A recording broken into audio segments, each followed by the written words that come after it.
bahwa tema khotbahku hari ini berbicara tentang jangan pernah berhenti mengucap syukur. Amin. Jangan pernah berhenti mengucap syukur.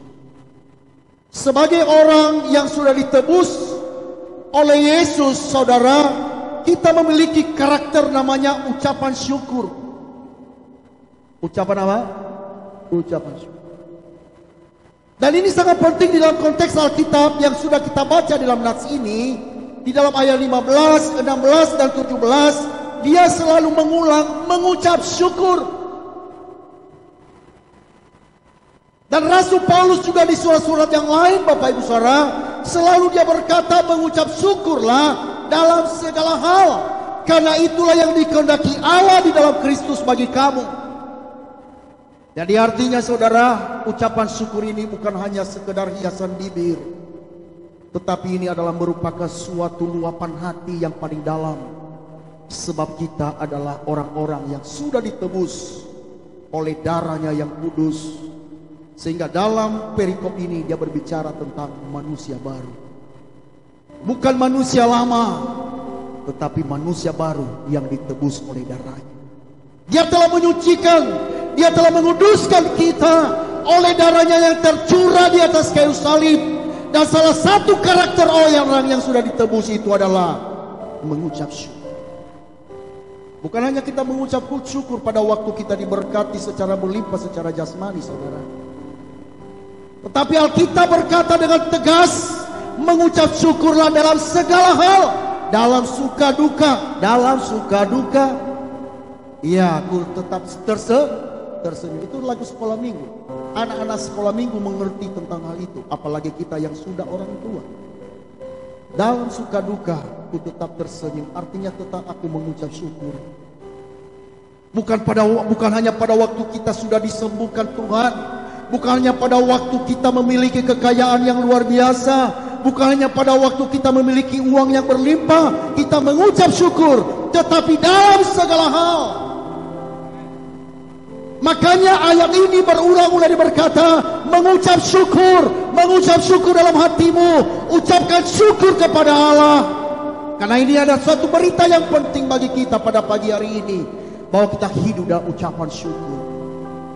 Dan ucapan syukur itu tidak bisa terjadi begitu saja kalau kita tidak melihat dari konteks ini, Bapak. Pertama, apa yang membuat kita mengucap syukur?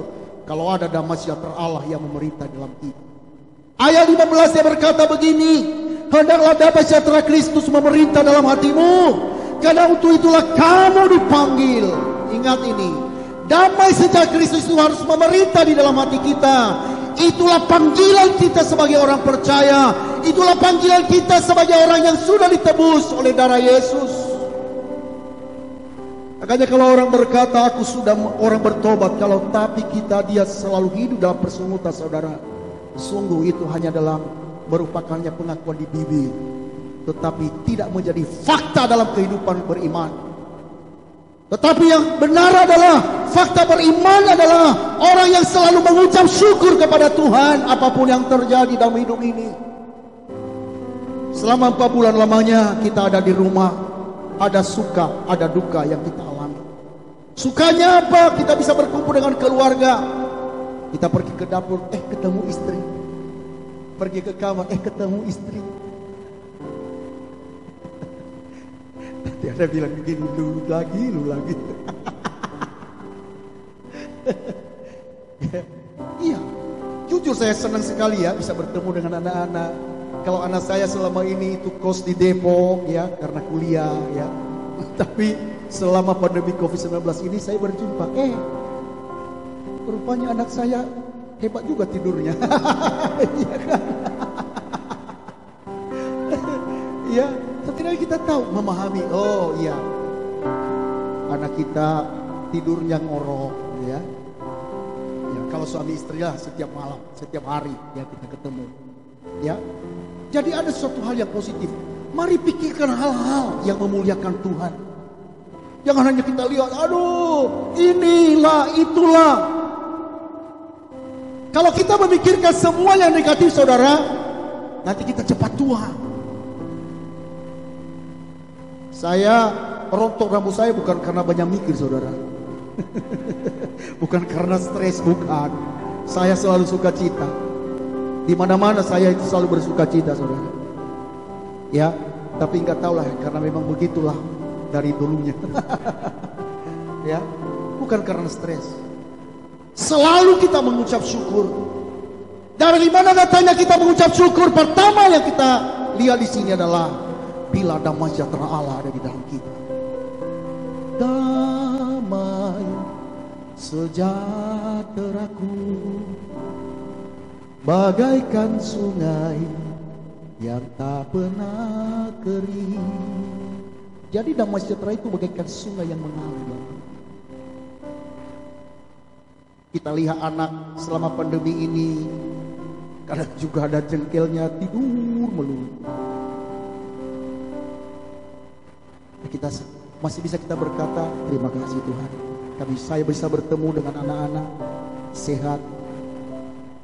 Coba kalau seandainya di antara keluarga kita ada yang positif dibilang misalnya, coba disahkan. Ya walaupun ngoroknya banyak gak apa-apa, tapi yang penting saya lihat hal-hal yang positif yang dibuat Allah di tengah-tengah kita. Jangan hanya kita lihat, aduh pekerjaan saya, duit tinggal begini, gak ada usaha, semua mandek. Kalau kita hitung itu semua, bukan hanya kita, semua banyak orang mengalami itu. Tetapi pertanyaannya, apa bedanya kita dengan orang yang tidak mengenal Allah? Seharusnya orang yang mengenal Allah selalu dia melihat dari sisi yang baiknya Tuhan. Selalu dia berkata Tuhan itu baik. Nyanyian kita berkata, hidupku hanyalah untukmu, dengan segenap hati aku kagum akan Engkau, aku menceritakan kebaikan. Ini luar biasa loh nyanyian tadi itu. Mulutku menceritakan kasih-Mu, ajar apa?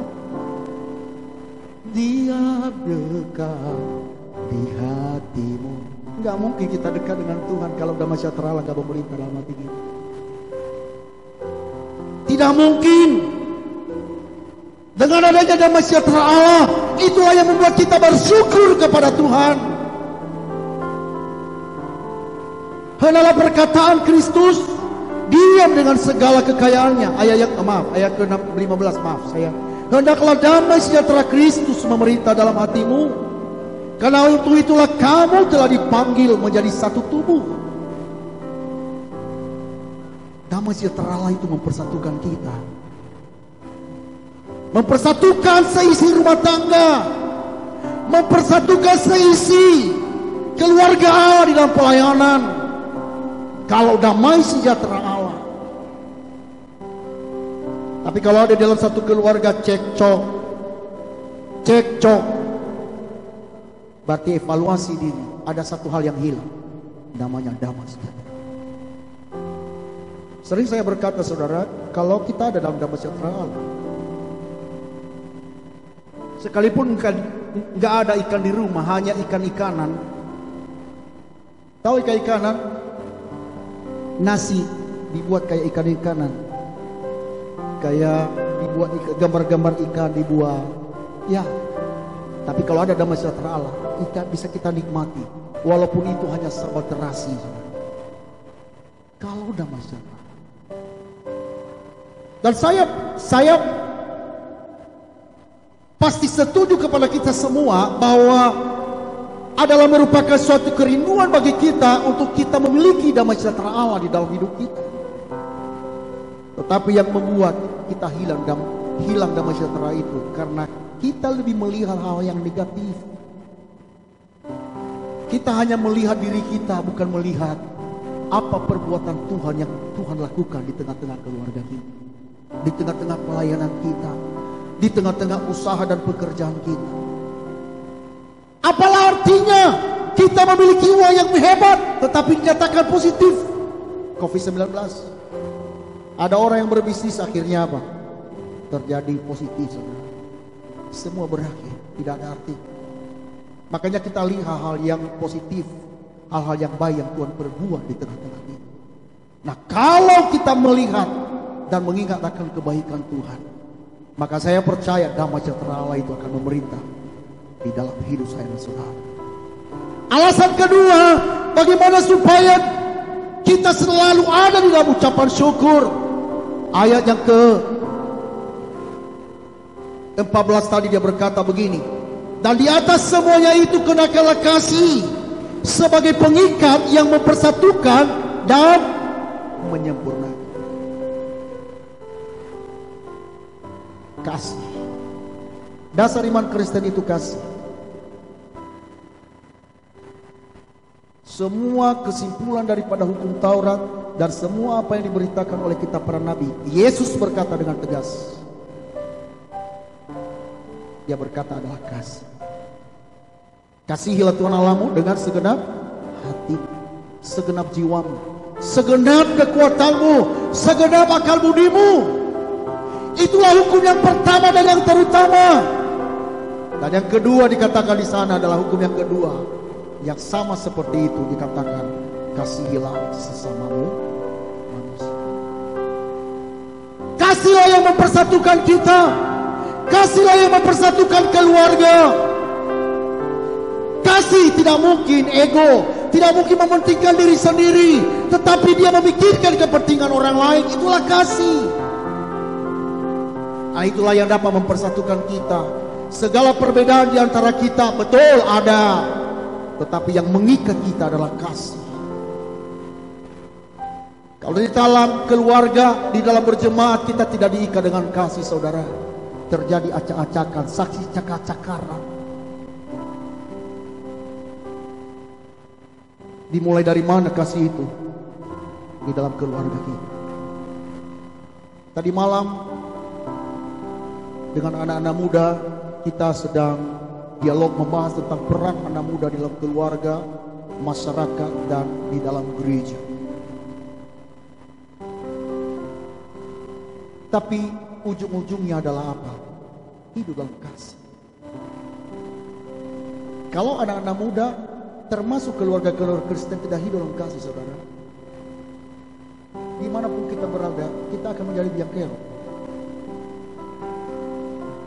Tetapi kalau kita menggunakan kasih, kasih itu bukan melihat perbedaan, melihat kita tahu betul dia beda. Tuhan menciptakan kita berbeda, betul ya? Amin. Sidik jari aja enggak ada, miliaran manusia di bumi ini tidak ada yang sama sidik jari. Itu kata ahli. Walaupun saya bukan ahli sidik jari, saudara, tapi itu kata ahli.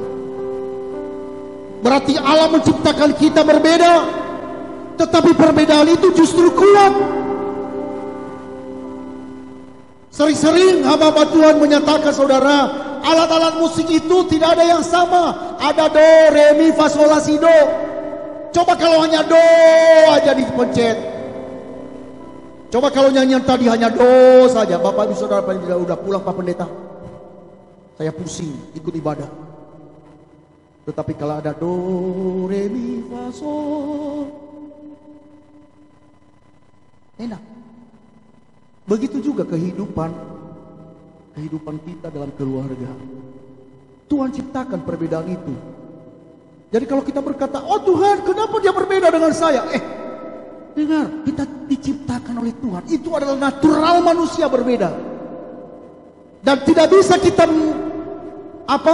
menggugat apa yang sudah Tuhan buat. Tuhan menciptakan semua untuk keberagaman, supaya semua alam ciptaannya itu semuanya indah. Coba kalau hanya daun hijau terus, tidak ada daun kuning, tidak ada warna merah, bosankan hidup. Tapi Allah menciptakan keberagaman, dan yang mengikat kita adalah kasih. Dan di dalam kasih itu ada namanya saling mengampuni. Makanya di dalam ayat yang sebelumnya, ayat ke-13 dia berkata, sabarlah kamu seorang terhadap yang lain, dan ampunilah seorang akan yang lain apabila seorang yang menaruh dendam terhadap yang lain. Semua sama seperti Tuhan telah mengampuni kamu, kamu perbuat jugalah demikian. Sama seperti Tuhan telah mengampuni kamu. Umpamanya siapa di antara kita yang tidak berdosa? Makanya suatu waktu Waktu seorang wanita yang kedapatan berzina, orang-orang Farisi ahli Taurat membawa itu di hadapan Yesus. Kata hukum Taurat harusnya orang ini harus dirajam batu. Tetapi saudara, Yesus berkata, siapakah di antara kamu yang tidak berbuat dosa? Hendaklah ia yang melemparkan pertama batu itu kepada wanita yang tertangkap basah itu. Tetapi Alkitab menceritakan semua orang-orang Farisi itu, ahli-ahli Taurat itu, mereka pulang dengan diam-diam. Diam 1000 bahasa, karena mereka merasa berdosa. Kalau Tuhan dengan segala hikmahnya Dia telah mengampuni kita, Dia telah menggantikan kita dari hukuman dosa oleh pengorbanannya di atas kayu salib, maka kita juga wajib untuk mengampuni orang lain. Apapun alasannya, tidak ada alasan bagi kita saudara untuk tidak bisa saling mengampuni. Dan pada waktu kita hidup dalam kasih, saling mengampuni satu ke yang lain, hidup dalam kesabaran, melihat orang lain berbeda dengan kita, disitulah timbul namanya rasa syukur kita kepada Tuhan. Kita tetap berkata, Tuhan, Engkau sungguh baik, Engkau ajaib dan luar biasa. Jangankan orang lain saudara, saya sebagai istri juga berbeda. Ada perbedaan cara pandang, cara menyatakan kasih, karakter. Tetapi kenapa kita bisa dipersatukan? Karena ada kasih. Coba lihat misalnya suami dan istri, lihat kiri kanan. Apakah kita semua sama? Tak usah kita berbicara secara fisik dulu. Yang betul, wanita dengan laki-laki pasti beda. Tetapi cara pandang kita pasti berbeda. Dan disinilah Tuhan katakan itu, supaya kita diikat dalam kasih. Ikatan pernikahan adalah ikatan kasih dari Allah. Makanya ikatan kasih yang sudah dipersatukan itu, tidak ada alasan bagi kita untuk mencerai, untuk bercerai dengan pasangan suami dan istri. Karena kita diikat di dalam kasih. Itu kasih Allah. Makanya pada waktu kalau saya berkati pernikahan, apakah engkau serius? Engkau berjanji di hadapan Tuhan dan di hadapan sidang jemaatnya bahwa engkau mengasihi istrimu sama seperti engkau mengasihi dirimu sendiri? Kalau dia bilang nggak bisa Pak Pendeta, batal pasti. Dalam kasih, waktu dia mengikat kita, nggak melihat perbedaan sukunya siapa. Karena di surga itu nggak mengenal itu lagi, suku mana. Apakah itu kita mata sipit, mata blong, kribo, atau tambah apa, rambut lurus. Kalau nanti di surga bilang nanti, Tuhan, saya mau berkumpul dengan orang Nias saja. Saya kebetulan orang Nias.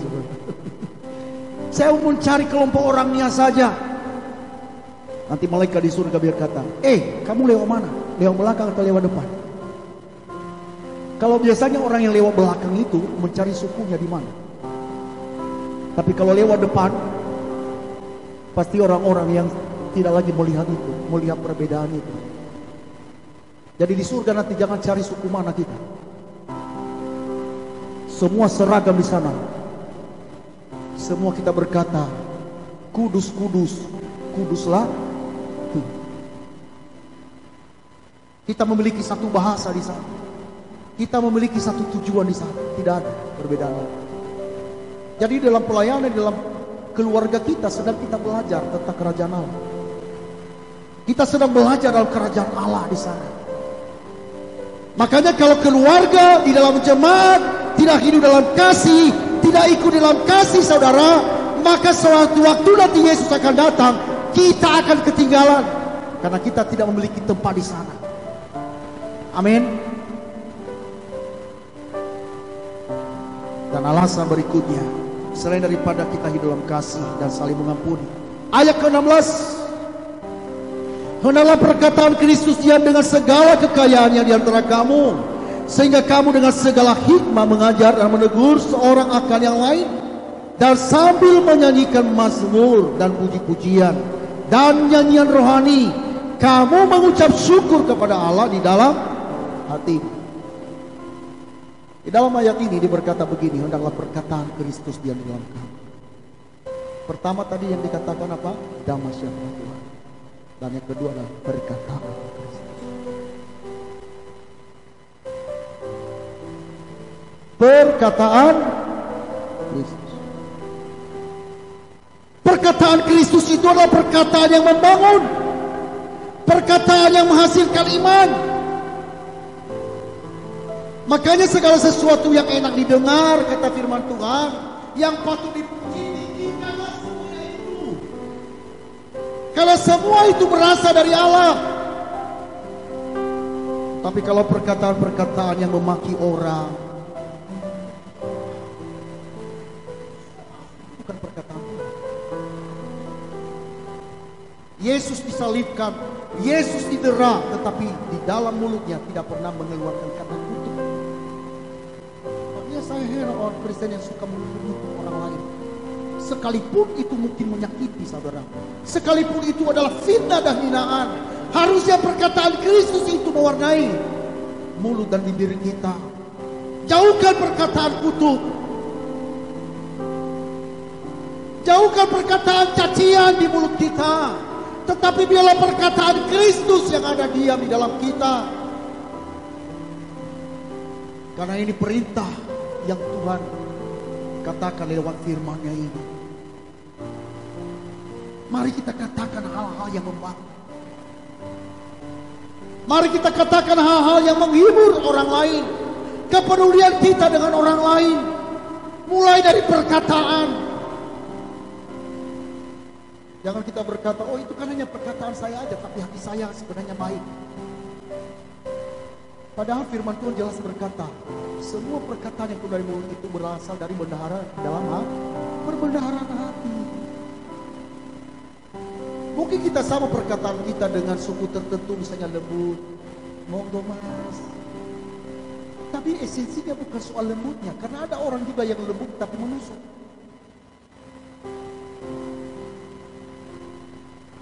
Ada juga perkataan mungkin sesuatu suku tertentu misalnya, yang ngomong misalnya agak tegas, lugas, tetapi perkataan yang itu membangun. Tetapi esensinya adalah muatan dari perkataan itu yang penting. Bukan soal bagaimana lembutnya perkataan, alunan suara, tetapi muatan daripada perkataan kita itu adalah harus muatan perkataan Kristus, perkataan yang sungguh-sungguh berasal dari Allah, sehingga orang yang mendengarkannya saudara beroleh berkat. Mereka berkata, saya melihat Kristus dalam dia. Di dalam perkataannya aku melihat kata-kata hikmat. Makanya dikatakan tadi di sana di dalam ayat yang ke-16 tadi, saya ulang, bahwa dalam perkataan Kristus diam dengan persegala kekayaannya di antara kamu, sehingga kamu dengan segala hikmat, garis bawahi di sini, dengan segala hikmat. Orang-orang yang memiliki perkataan Kristus pasti memiliki hikmat. Apa tadi?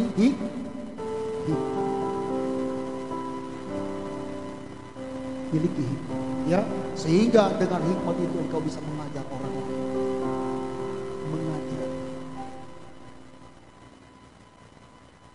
Tidak mungkin kita bisa mengajar orang tanpa hikmat.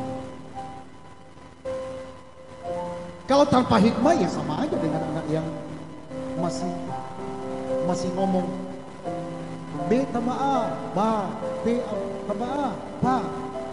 Di belakangnya K, bacanya apa? Ba, pa. Tetapi orang yang berhikmat tidak perlu diajar lagi dengan baik. Justru kita mengajar bagaimana? Mengajar dengan hikmat. Kalau kita anak-anak Tuhan saudara yang sudah ditebus oleh darah Yesus menjadi manusia baru, kita memiliki hikmat Kristus, kita memiliki perkataan Tuhan. Orang bilang kalau kehadirannya tidak ada, sepertinya ada yang kurang. Pernahkah di arisan-arisan Bapak Ibu Saudara? Atau di perkumpulan kita, kalau kita tidak ada, kita mikirkan, aduh tanpa kamu sepertinya ada yang kurang. Di dalam gereja kalau kamu tidak ada, sepertinya ada yang kurang.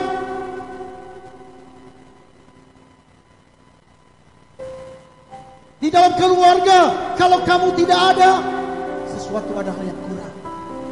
Kenapa? Karena sesuatu hal Bapak Ibu Saudara yang membuat orang memiliki damai sejahtera. Mereka dibangun dengan kehadiran kita. Kenapa? Karena kita memiliki hikmat Kristus. Tetapi kalau di antara kita, kehadiran kita membuat orang gundah gulana,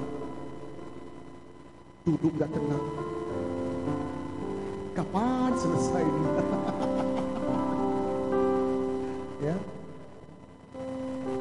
Ya, dengan demikian ada perkataan Kristus saudara di antara kita, dan segala hikmatnya. Di sanalah timbul namanya ucapan syukur. Amin. Dan yang ketiga, ayat 17, dan segala sesuatu yang kamu lakukan dengan perkataan atau perbuatan, lakukanlah semuanya itu di dalam nama Tuhan Yesus, sambil mengucap syukur oleh Dia kepada Allah Bapa kita. Apa saja yang kamu perbuat, lewat perkataan atau perbuatan, lakukan di dalam nama. Harusnya segala sesuatu yang kita kerjakan, ya, di dalam nats yang lain Rasul Paulus juga menulis begini, apa saja yang kamu kerjakan, lakukan itu seperti untuk. Nah, kalau kita mengerjakan itu untuk kemuliaan Tuhan saudara, wah lama kepedulian kita dengan orang, kita nggak merasa rugi kalau suatu waktu, ya, kita membantu orang lain, kita nggak merasa rugi, karena bukan kepadanya kita lakukan, tetapi seperti untuk karena dikatakan tadi, lakukanlah untuk di dalam nama Tuhan Yesus. Jadi segala sesuatu yang tidak dilakukan dalam nama Yesus adalah dosa. Itu jelas yang dikatakan firman Tuhan. Apa saja yang kamu kerjakan bukan untuk Tuhan saudara, itu adalah dosa. Apa saja yang kamu perbuat kalau tidak dilakukan dengan iman percayamu kepada Tuhan adalah dosa.